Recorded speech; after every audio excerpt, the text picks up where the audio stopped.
Lockdown से पहले गीता के घर का नजारा कुछ ऐसा था कि रोहन ऑफिस जाता था और शिविन स्कूल। जिनके घर से जाने के बाद गीता काम खत्म करके बाकी समय आराम करती थी। लेकिन लॉकडाउन के बाद ऑफिस और स्कूल घर में ही खुल गए और इससे गीता का हाल वो तो आपको देखने में ही मजा आएगा। शिविन, ओ शिविन, महाराज उठने के लिए क्या 21 तोपों की सलामी लेंगे?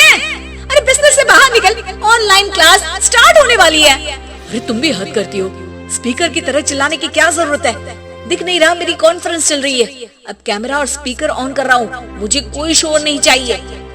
इस पर जैसे ही रोहन लैपटॉप का कैमरा और स्पीकर ऑन करता है तभी कुकर की सीटी बजती है। करा लो अब इसे चुप। लॉकडाउन नहीं हुआ, मेरी मौत का फरमान जारी हो गया। दोनों बाप बेटे ने नाक में दम किया हुआ है। ऐसा बोलकर गीता वहाँ से शिविन के कमरे में पहुँच जाती है, जहाँ शिविन अभी भी सो रहा होता है। ओ आलसी, अब अगर 5 मिनट में नहीं उठाना तो आज तेरा गेम और यूट्यूब कैंसिल। माँ की बात सुनकर शिविन बिना 1 मिनट गंवाए उठ खड़ा होता है। उठ गया, अभी नागर भी आता हूँ। ये नाटक कहीं और, मुंह पर गीला कपड़ा मार और पढ़ने बैठ।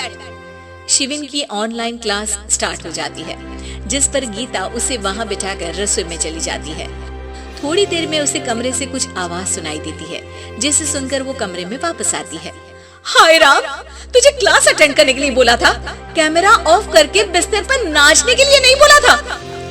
मम्मी मुझे कुछ समझ नहीं आ रहा, आप बाद में पढ़ा देना ना, वैसे भी अटेंडेंस तो लगी गई है। हाँ बेटा, जरूर बन जा, तू अभी से हम सबका बाप बन जा। अरे नहीं मतलब कहाँ से लाते हो इतना दिमाग, और पढ़ाई करते हुए ये चला कहाँ जाता है? नाइस क्वेश्चन, दिमाग से पूछकर बता दूंगा। शिविन की बातों से परेशान होकर गीता उसे मारने के लिए जैसे ही आगे बढ़ती है तभी वो कमरे से बाहर भाग जाता है। अब शिविन आगे और गीता हाथ में चप्पल पकड़े उसके पीछे पीछे पूरे घर में दोनों घूम रहे होते हैं। इसी बीच वो रोहन के पास पहुंच जाता है और शिविन को मारने वाली चप्पल रोहन के लैपटॉप पर जाकर गिरती है। ओए माँ!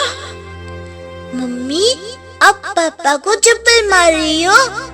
वो आज तक के रिपोर्टर, चुपचाप जाकर क्लास अटेंड कर ले, नहीं तो अगली तेरे पीछे लगेगी। इस पर शिविन वहाँ से चला जाता है, जिसके बाद रोहन गीता से कहता है, इस सर्कस के लिए कुछ बोलना चाहोगी? अरे क्या करूं, जब से तुम दोनों घर में रहने लगे हो, घर अपने आप ही सर्कस बन गया है और मैं तुम्हारी नौकर। कभी बेटी को संभालो तो कभी बाप के नखरे उठाओ।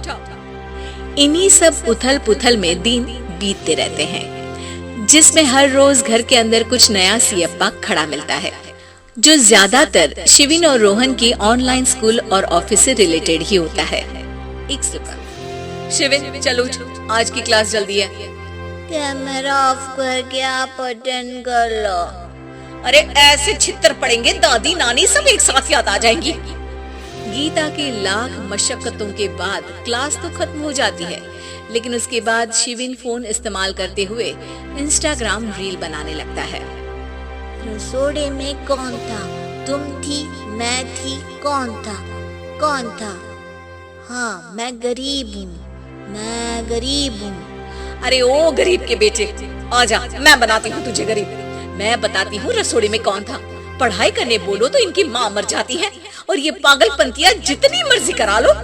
गीता शिविन को डांट रही होती है, तभी रोहन बीच में बोल पड़ता है। अरे बच्चा ही तो है, इतना गुस्सा क्यों कर रही हो? बेटे का साथ देने की इसी एक कोशिश में अब शिविन के साथ साथ रोहन भी गीता के गुस्से की सूली पर चढ़ जाता है। अगर बेटे पर इतना ही प्यार आ रहा है तो इसे क्लास अटेंड क्यों नहीं कराते? इसका होमवर्क क्यों नहीं कराते? उस समय तो बहुत जल्दी मीटिंग आ जाती है। वो काम मैं करूं और यहाँ इस बेफिजूली की चीज में तरफदारी करके बन जाओ महान। हे भगवान, कोई तो इनके ऑफिस और स्कूल खुलवाओ, मैं इन्हें और घर में नहीं सह सकती। अरे कुछ और मांग लेती, क्योंकि तुम्हारी ये विश इस साल तो पूरी होने से रही, कोरोना। हाय नास बेटे ने जिंदगी ही बर्बाद कर दी। खाए कोई, पचाए कोई, कल मुझे चुन चुन कर सबको मेरी बद्दुआ लगेगी।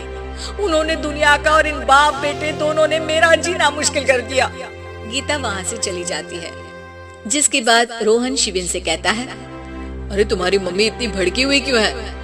आपकी वजह से पूरा समय घर में रहते हो और उस पर कोई काम कराने की जगह बस ऑर्डर देते रहते हो।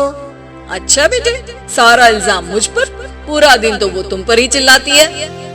हाँ, मतलब दोनों का 50-50 है, कुछ करना पड़ेगा। वो कहते ना, make the best out of worst. I have an idea.